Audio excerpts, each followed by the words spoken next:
Un pied plat, on le diagnostique généralement au moment de la marche, au moment où l'enfant commence à marcher. C'est la perte du creux plantaire en fait. Et donc voilà, donc le pied plat et la marche en dedans. En fait, l'enfant marche sur sa plante des pieds, en dedans de sa plante des pieds. Voilà. Donc il y a la perte du creux physiologique de l'enfant. Bien sûr, après, il y a des examens qu'on fait pour appuyer ce diagnostic. Mais généralement, c'est de visu, c'est-à-dire les parents, déjà, ils remarquent que leur enfant a un pied plat et il marche en dedans, en s'appuyant sur sa plante des pieds.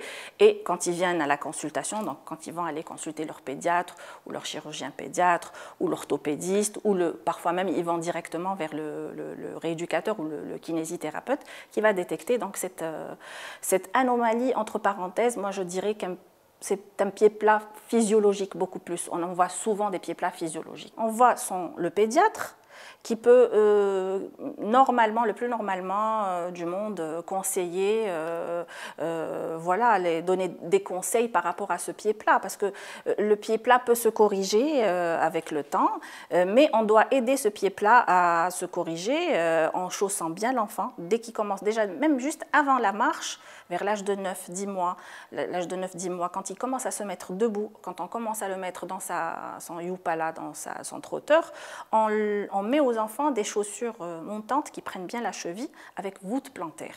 Une bonne voûte plantaire qui va permettre l'appui.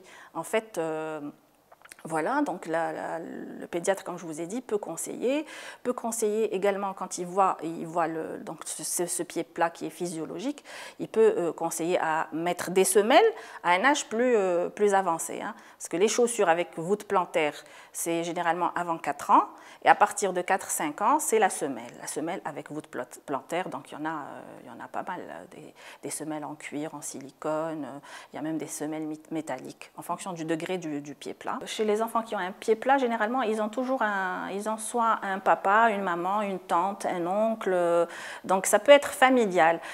Sinon, rarement où l'intervention chirurgicale, c'est-à-dire est mise dans ce cas, sauf quand il y a des déformations ou des malformations congénitales qui entravent la marche, franchement, qui rentrent dans un syndrome polymalformatif, voilà, qui est beaucoup plus complexe.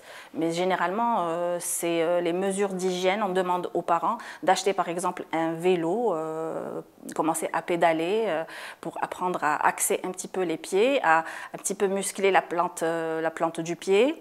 Commencer par un tricycle, ensuite commencer par un vélo carrément sur le côté.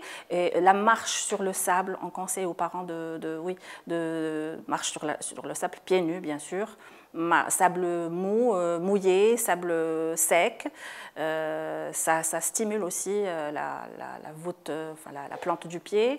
Faire des stimulations pluriquotidiennes, on demande aux parents de stimuler la plante du pied à l'aide d'une brosse à dents ou d'une pointe ou une brosse à dents, ou stimuler pour essayer de renforcer un petit peu cette voûte. Et généralement, vous savez, il y a des fois, on détecte un pied plat chez un petit qui est grassouillé, qui a encore de la graisse au niveau de la voûte plantaire. Donc il faut le voir 6 mois, 1 année. Une fois qu'il commence à perdre cette graisse, le pied se creuse. Le pied se creuse, donc c'est plus un pied plat, ou c'est un pied plat, mais très minime, on va dire. Voilà. Donc l'idéal, c'est bien sûr consulter son pédiatre. Le pédiatre, s'il veut avoir un autre avis, il va envoyer chez un chirurgien pédiatre. Et le chirurgien pédiatre donc, on demandera aussi, parce que généralement quand on a des pieds plats, on a un genou valgum. C'est des jambes en X, mais c'est une évolution normale. En fait, l'enfant naît avec un genou varum, c'est-à-dire les genoux en haut, les jambes en haut. Ensuite, il évolue vers le genou valgum, il devient X, donc automatiquement, il va marcher en dedans, donc la plante, il va marcher sur la plante, la voûte plantaire, sur la plante du pied.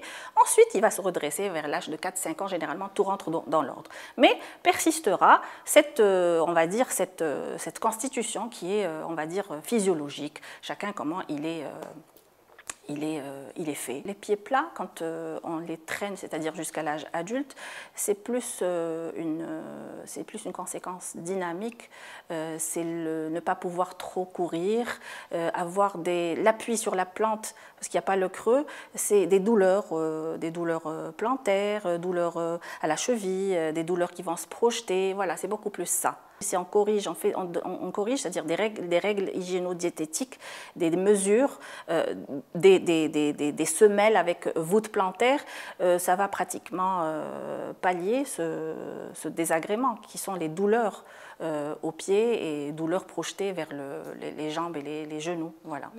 Soigner, c'est-à-dire on parle de correction, je vous ai dit déjà correction chirurgicale, il faut vraiment que ça soit une malformation, une déformation où le pied ne peut pas être posé par terre. Mais sinon, c'est les corrections, c'est ça, c'est la rééducation, c'est des semelles, c'est ça le plus important qui va pallier à ça. Comme on peut ne pas voir, comme on peut avoir un enfant qui a des pieds plats ou les parents ou aucun de membres de la famille, ni du côté de la mère, ni du côté du père, non ça. Voilà, donc c'est une constitution. Mais on retrouve souvent le cas, comme on dit nous, héréditaire, des cas familiaux, où la tante ou le papa, la maman